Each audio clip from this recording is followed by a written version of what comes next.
The Minions have a movie. Let's talk about that. If you haven't noticed, I'm in a new place. It's hard for me to adjust to. I recently moved here, so you might notice that I'm a little behind on my videos.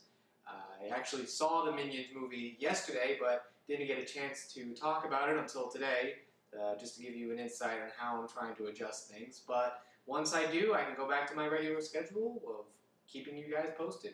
But until then, yeah, Minions. Like I said, they have a movie. Why am I not that excited about it? Mainly because the Minions were not the main characters of the franchise they came from. And if you haven't noticed, I used to make a video talking about their popularity, since I've noticed that a lot of people love the Minions. And honestly, when they first came out, I didn't find them that funny. I didn't find them that endearing as secondary characters go, but in some degree I understood their popularity, and I guess I just wanted to explain that in video form. So going into this movie, I really had no expectations, if not very low expectations. I really wasn't looking forward to this one, mainly because the Despicable Me movies are not bad, but they're not that good. They're kind of baseline family movies. I mean, I do find some of the characters to be very funny, like Dr. Nefario. I did think the setup of a world with supervillains but no superheroes to be an interesting setup as well. But Minions? To me, they're just a bunch of talking Tic Tacs. They're pink, or what am I talking about? They're yellow. Pink Minions, whatever. I didn't find them that endearing. I guess a lot of people did. From a marketing standpoint, they're brilliant. They're easy to design, easy to copy and paste and use over and over again. But regardless of all that, a movie I went in with no expectations for, did I at least enjoy it? Yeah, surprisingly I did. I actually found this movie to be funny. Funnier than the Despicable Me movies, which I'll get into in a little bit. So, what is this thing about? How are you going to make a movie about secondary characters whose main appeal is to look cute and do silly shit? And honestly, for that little setup, it does pretty good. I mean, you have an easy setup where you find out that the Minions are these creatures that, from the dawn of time, or life itself, they go around looking for the biggest predator. And they serve this big predator.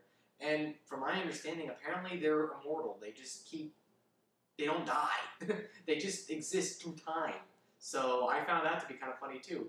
Also, that's basically the setup, and there's a plot where they need to find the biggest bad guy, and they're in the 60s, and the biggest bad guy at the time is Sandra Bullock as this over-the-top evil villainess.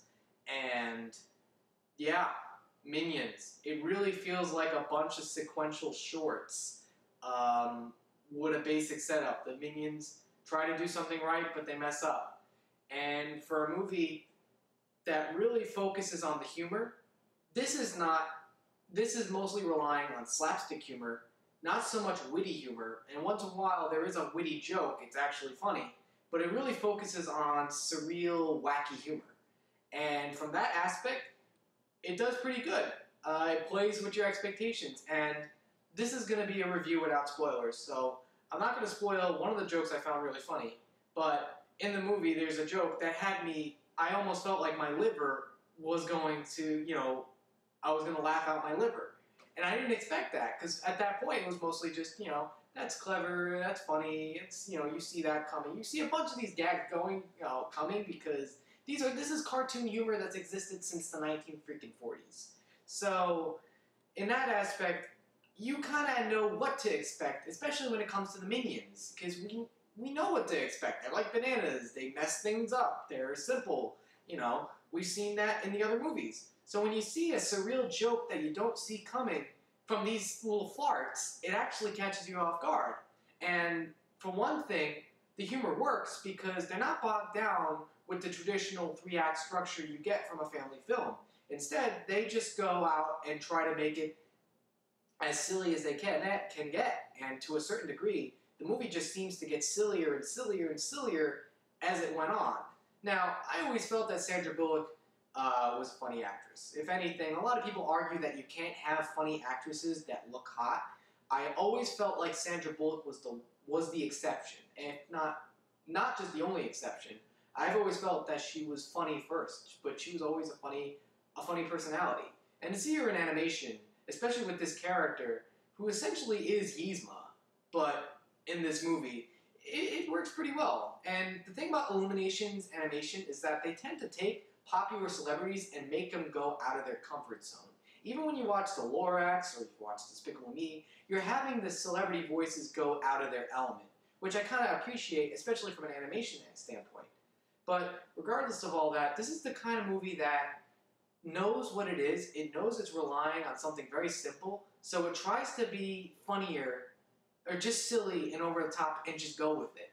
And to that aspect, it kind of works. The real thing about this movie, though, is it's going to come down to whether or not you find this funny or you don't. And honestly, I found it funny, but that's a subjective taste. I don't know what I'm going to find funny. It's going to be funny to someone else. And honestly, the scene that I found hilarious is probably going to be really stupid to somebody. And for all I know, a lot of this is stupid humor. It's slapstick. But slapstick itself is well coordinated. It's well animated. It's well put together. There is art to it. There's art to stupid humor. And I think they utilize that. And in some ways, they use the animation. This is some really good animation here. They don't just use traditional computer animation, but they incorporate different elements and different styles. That, to me, it's a lot like the SpongeBob movie that came out earlier this year. But if I had a choice between which one I found funnier, I'm going to have to say Minions was actually funnier than SpongeBob. And SpongeBob has been doing this humor since it first premiered. And to that aspect, to know that the Minions have done better than SpongeBob, I'm starting to think that, yeah, these might be pop culture icons of our time, these Minions. Something that I didn't understand at first and mostly appreciated. If by this movie, I'm kind of seeing them catch on. They really are the Inspector Clouseaus or the Pink Panthers to that whole franchise, because when that franchise first started out, it wasn't the Panther or Clouseau that were popular. It was these other characters. It was Robert Wagner and this stupid caper plot. But they really outstood that franchise. And to me, that's what's happening with the Minions. And honestly, I'd much rather see a movie where it goes all out and all silly, as opposed to Despicable Me 2, which had this plot, but it's centered around the Minions, but it's mostly a Despicable Me movie. Why have a movie that focuses on the Minions when you have to focus on your other characters? But giving them their own movie and doing this actually kind of worked. It actually exceeded my expectations. Now, one thing before I close out, one element that I really liked about this film that most films would cop out of is its tone. The movie's set mostly in the 60s, and they don't cheap out on it. They capture the essence of the 60s to a point.